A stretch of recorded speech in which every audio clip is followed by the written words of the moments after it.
How do you explain this? Most people agitating for radical social change on behalf of people of color are not themselves people of color.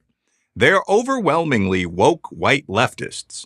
They use the genuine plight of poor minorities as a wedge, a lever by which to change the basic character of American society, a change that most people of color do not want. Both anecdotal evidence and hard data bear this out. A good example is the woke left's obsession with politically correct speech. Ostensibly, this is all in the service of protecting the tender feelings of long-suffering minorities. However, according to the best publicly available data, most minority groups dislike PC culture more than whites do. 88% of Native Americans, 87% of Hispanics, 82% of Asian Americans, and 75% of blacks, versus 79% of whites, call political correctness a problem. According to multiple studies, only young, white, college-educated, liberal, and leftist women strongly support speech restrictions. A Pew poll about the use of the term Latinx, an attempt to remove gender from Latino and Latina, makes this point. Only a quarter of all Hispanics and 38% of Hispanic college graduates have even heard of the term. What's more, only 3% ever opt to use it. Many find it ridiculous. If anything, the pattern here is one of white leftists telling Hispanics to speak in a more woke fashion, and Hispanics refusing to comply. This turns out to be the rule, not the exception.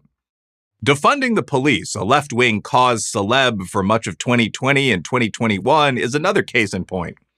A study conducted by Gallup found that 81% of Black Americans want the police presence in their neighborhoods to either remain the same or increase. Only 19% of Blacks favored any decrease whatsoever in police presence. Little wonder.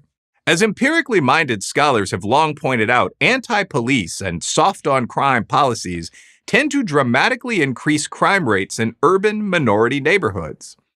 In 2021, 12 major cities broke previous homicide records. Meanwhile, the number of arrests nationwide plummeted 24% in 2020 to the lowest in 25 years, according to FBI data. Then there's education policy. On charter schools labeled racist by many liberals and leftists, data show another significant split. Blacks and Hispanics, especially parents, favoring school choice, white liberals and leftists opposed. According to recent data from Democrats for Education Reform, 58% of Black Democrats and 52% of Hispanic Democrats have a positive opinion of charter schools. In contrast, just 26% of white Democrats favor charters. Economist Thomas Sowell has observed that in the major American charter networks, among those classrooms in which students of color make up 90% or more, kids perform almost exactly on par with the majority white student population of the nation's public schools. Some do far better. In a misguided effort to increase diversity, white leftists have lobbied to lower educational standards for Blacks and Hispanics. Yet evidence suggests that maintaining traditional standards is a much more effective approach.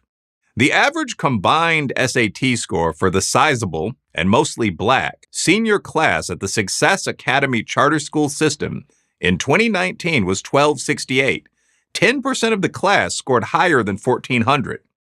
Like most charters today, Success Academy is a pure lottery school that does not get to pick and choose students. Given that fact and the school's results, we're talking about New York City, it is no surprise that minority parents, unlike white Democrats, strongly support charter schools. The simple truth is that Black and Hispanic citizens do not show much enthusiasm for cancel culture, for pulling good and mostly minority cops out of their neighborhoods, or for depriving their kids of a sound education in service to woke white notions of equity. There's an excellent reason for this.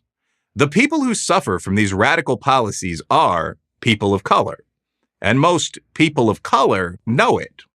The obvious question that usually arises when someone makes these points is, so why do 90% or so of Black Americans vote for the party that supports all these destructive policies? The answer is as simple as the query.